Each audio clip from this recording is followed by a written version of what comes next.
ओज का एक बहुत बड़ा स्वर जो राजस्थान से चल करके हमारे उत्तर प्रदेश रामनगला में आता है। तो संपूर्ण तालियां जितनी भी आपने बजाई हैं अब तक उनके सम्मान में होनी चाहिए, क्योंकि वो जिस तेवर के कवि हैं, जिस सत्यता के साथ लिखते हैं, तो कभी वो व्यंग्य भी इस तरह के कर देते हैं कि मंच जब से अर्थदायक हो गए हैं।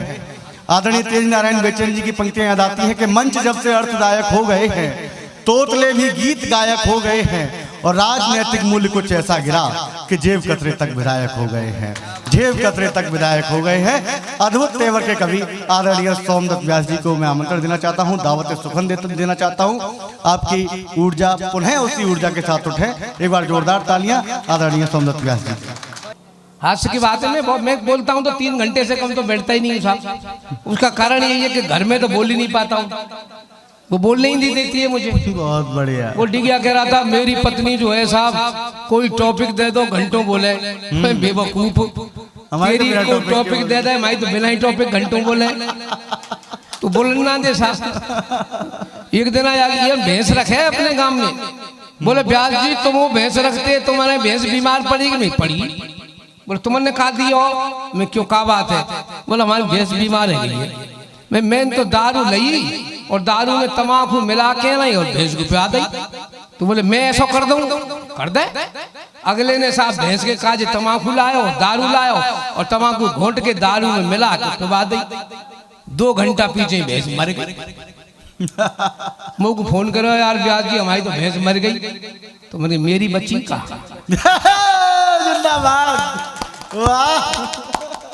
बोले पहले क्यों नहीं बताई? मैं तेने पूछी का। मित्रों बहुत बातें होती हैं और बहुत बातें हुई। मैं चाहता हूं हमारी माताएं बहनें बैठी हैं, मैंने माँ के लिए एक से एक छंद लिखे और शहीदों के लिए बहुत कुछ लिखा है। और आप चाहें तो मैं भले ही आप प्रैक्टिकल कर लो, आप रात भर बैठो, मैं सुनाता हूँ।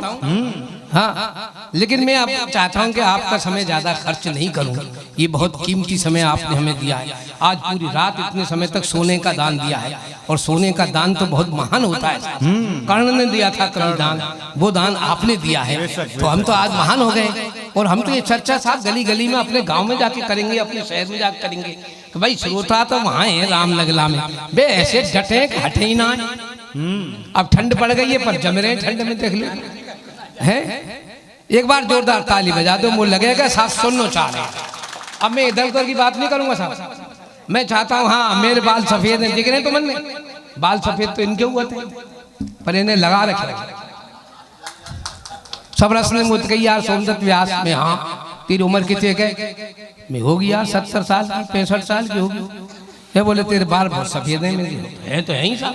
बोले यार ना बुरा लगे मंच पे, तो मैं क्या करूं? अरे बोले बाजार में आवे वो केमिकल, कटोरी में घोर के लगा ले, बाल काले हो जाएंगे यार हमारे सबन के, देख लो सब बैठे हैं। मैंने कहा हाँ यार ठीक है। मैं साहब कटोरी में वह केमिकल है घोर के नहीं और लगावे के तैयार हो, जैसे मेरे छोरा बोले पापा क्या कर रहे हैं? मैं 12 ने कार्य कर रहा हूँ। बोले काई को? अरे मेरी मंच पे जानो आनो पड़े यार, मतलब अच्छा ना लगे सब आमे, और मुँह तो बड़ी बड़ी उम्र के आमे पर बिन के बार कार्य हो, और मुँह ये धोरे देख दे के सब बाबा के।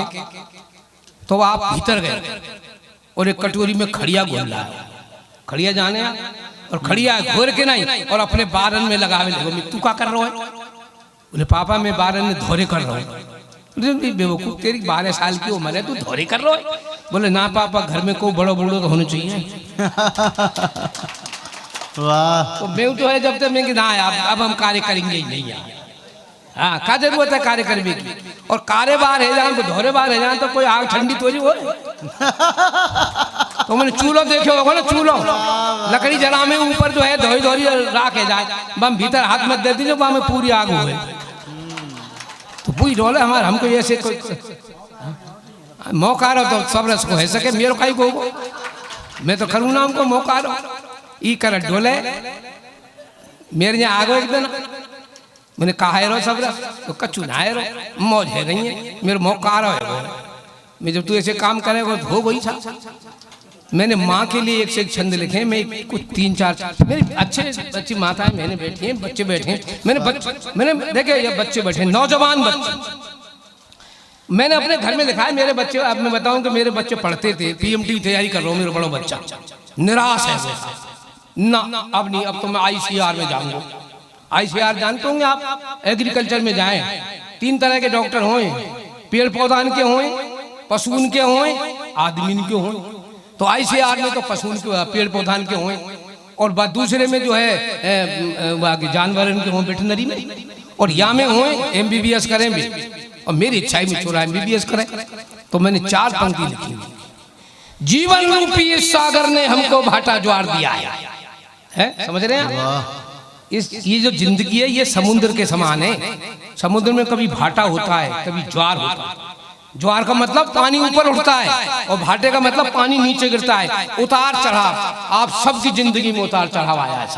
मुझे एक बता दे कोई जो कहते मेरी जिंदगी में उतार चढ़ाव नहीं है। तो मैंने बच्चे के लिए 4 पंक्ति लिखी, नौजवान बच्चे बैठे समझ लेना। स्वागत है। जीवन रूपी इस सागर ने हमको भाटा ज्वार दिया है, किंतु नम्र निवेदन को सागर ने कब स्वीकार किया। हाय हाय वाह। आपने त्रेता युग का रामायण का वो किस्सा पढ़ा होगा। मुफतलाल जी इतने ध्यान दे दो थोड़ी सी बात। अब मैं काम की बात कर रहा हूँ, जिससे आपका चैनल भी बहुत आगे बढ़ेगा, और ऐसे होना भी चाहिए। मंच की ये भी जरूरत है कि कुछ होना भी चाहिए।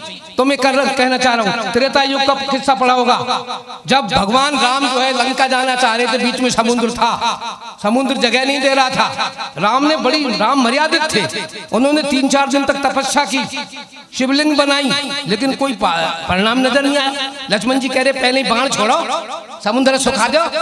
राम में क्षमता थी साहब, लेकिन जब 3-4 दिन तक निवेदन किया कुछ नहीं हुआ साहब, सब गुस्सा आया राम जी को। पहली बार गुस्सा आया, पढ़ लेना वाले, पूरी रामायण में पढ़ लेना, यही गुस्सा था राम जी। बिल्कुल राम को कभी गुस्सा नहीं आया। बोले लक्ष्मण ला मेरे धनुष बाण, और जैसी धनुष बाण की सुनी समुद्र ने, तुरंत पावन में आगे महाराज क्षमा चाचा। तब मैंने कहा है कि जीवन रूपी इस सागर ने हमको भाटा ज्वार दिया है, किंतु नम्र निवेदन को सागर ने कब स्वीकार किया है। अरे जिसने सागर के सीने पर आगे बढ़कर वार किया है, पढ़ लो तुम इतिहास पुराना, उसने सागर पार किया। तो मैं बच्चों से यही कहता हूँ, बच्चे सुसाइड कर जाते हैं साहब। बड़े बड़े कंपटीशन है आजकल, आप देख रहे हैं। मेरे बच्चे आज दोनों डॉक्टर हैं, मैं मानता हूँ दोनों ने एमबीबीएस किया है, लेकिन बड़ी मेहनत की है साहब। मैं पूरा पसीना हो चुका हूँ। तब मैं बताता हूँ आपको, ऐसे नहीं, मैंने कई मुक्तक लिखे हैं इसको। और ये मुक्तक मैं बच्चों में इसीलिए दे रहा हूँ, बच्चों में जोश आना चाहिए। जिंदगी तेरी नहीं है, इससे मत उपहास कर।